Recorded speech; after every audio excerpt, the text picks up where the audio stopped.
Good morning, AJ. How are you? How do you think I am? I know. Well, I'm just trying to. Okay. All right. Well, because I was going to say your main job today is trying to calm the panic in this city right now, because people and fans and some of us are kind of freaking out a little bit. Yeah, we've got to play better, obviously. And man, it feels like forever ago when we won the series against Tampa at home. It's been 3 series. And, we haven't done enough to win, and I understand how that creates some stress on a lot of levels. And last night, I think, was probably worthy of angst and frustration because of the way that we just mentally fatigued our way to some really poor baseball. But it doesn't define us, but we recognize, like, this has not been a great stretch, and we control that by bringing it today. Salvage a game. We have a really fun homestand coming up, and there are a lot of teams that would trade places with us. Maybe not the way we got there in the last week to 10 days, but we have a good team, and we will bounce out of this, but we definitely need to bounce out of this. Do you feel a sense of urgency from the players? And in that sense of urgency, if you do, is there the threat of they're trying to force themselves, each individual, to pull the team out of it all by themselves? Yeah, that's a good point. And I do, there's a ton of urgency. And I think that's what probably people don't see or don't appreciate is just how much it matters to these guys. And yeah, of course there's urgency and plenty of frustration. Our sport is designed to just kind of beat you down over the course of 162. So we play today. So do I want to talk a ton about last night in that clubhouse and continue to remind them, how we let that one slip away and just didn't execute on a lot of levels? No, we got to get our focus on Bailey Falter and trying to keep this Pirates offense has really struggled. Double-digit hits, 5 guys had 2 or more hits yesterday. We just haven't beat them at baseball. So I'm focused on what we can do today. I think our players are carrying a little bit of that burden, I'm going to be the guy and do a little bit too much. And, there was some positive last night. We got Bednar in the game. We hit a couple homers. Hopefully we can kind of catapult ourselves to a win today before a really tough homestand. But, it's not a lack of desire or effort or focus. We've just played poorly at some really bad times of some games. And now it's piled up series after series, and we can correct it today. You've always been very calm and patient with us. It's one of 162, and I know you mentioned this has been a tough stretch, and I don't know if this happened or would happen at this time. Has there ever a moment where you've gone full fire and brimstone and just you got to get after them because you get frustrated as well? Yeah. Well, I'd never tell you because it's counterproductive to talk about it. You guys can talk about stuff, but that's not how you run a team. Yeah. By coming out publicly and lashing, out about your players and giving away things that I've had some private moments with these guys. But just know we're all focused on being better. And we were the first team to 30 wins, 40 wins, 50 wins, 60 wins. We can still be the first team to 70 wins.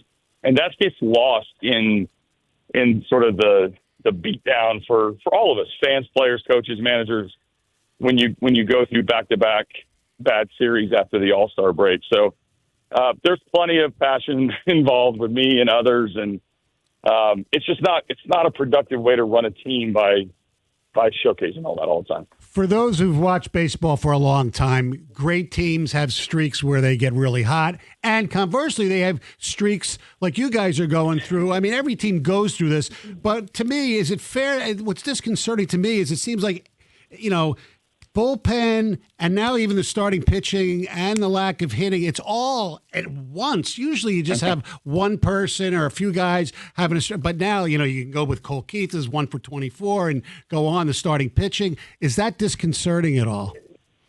Yeah, well, you just kind of gave the cliff notes of how you put together, a sweep by the Mariners, a loss to the Rangers, a series loss to the Pirates. I mean, all those things contribute. And so obviously we've got to focus on the work and getting these guys going. We have a good team, and we can't possibly have put these wins together, without the production of all of those guys. So when it happens all at the same time, it's a problem. That's why our sport cannot be carried by, one player. It takes the starting pitcher has to get us off to a good start. Today, that's Troy Melton making his major league debut. The bullpen, we need you guys to come in and like Will Vest did on Sunday Night Baseball and put the game away. And if your best players don't contribute in the middle of the order, it gets harder and harder. But it is what it is, and the answers are internal, and we need to,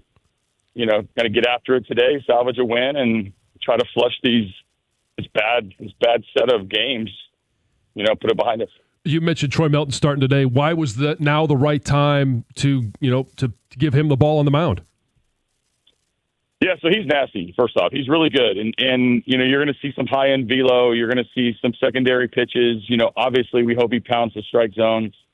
So he'd earned his way from AA to AAA and now AAA to the big leagues. And we've been excited about Troy and the thought that he could help this rotation at some time this summer. So giving the whole rotation an extra start going into the Toronto series, which has turned out to be a really, really cool series for everybody involved, was important.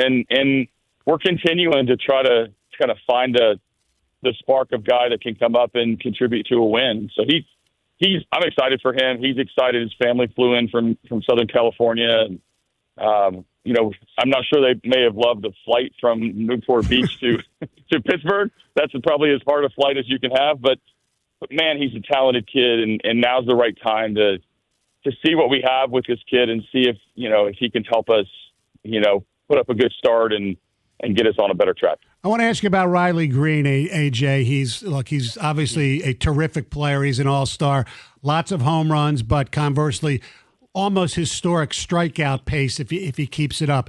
Did he do something with his swing that has changed his game from a guy who would drive the ball in the gaps to you guys maybe wanted him to hit more home runs and that's leading to the strikeouts? Or is it just he's swinging a lot of pitches in his eyes right now? Yeah, he's trying to do too much. He's like the definition of the guy who's trying to he's in the middle of our order. He's a featured player. He's an all-star. He hears about it. He wants to be the guy. And we want him to be a complete hitter. We would never tell him, hey, just sell out for home runs. He does swing hard. He swings often. He has swung and missed a lot. He's off today. Probably the mental reset needed for him after a really hectic last week of the All-Star game, and then he hasn't really gotten off to a great start in this post All-Star break. So I think the swinging at too many pitches, that is kind of signals to me that he's just trying to do too much and ignite this offense. He hit a homer on a first pitch fastball when we were down in Texas. I thought that might maybe get him better. But when we see Riley Greene good, it's not the sellout pull homer.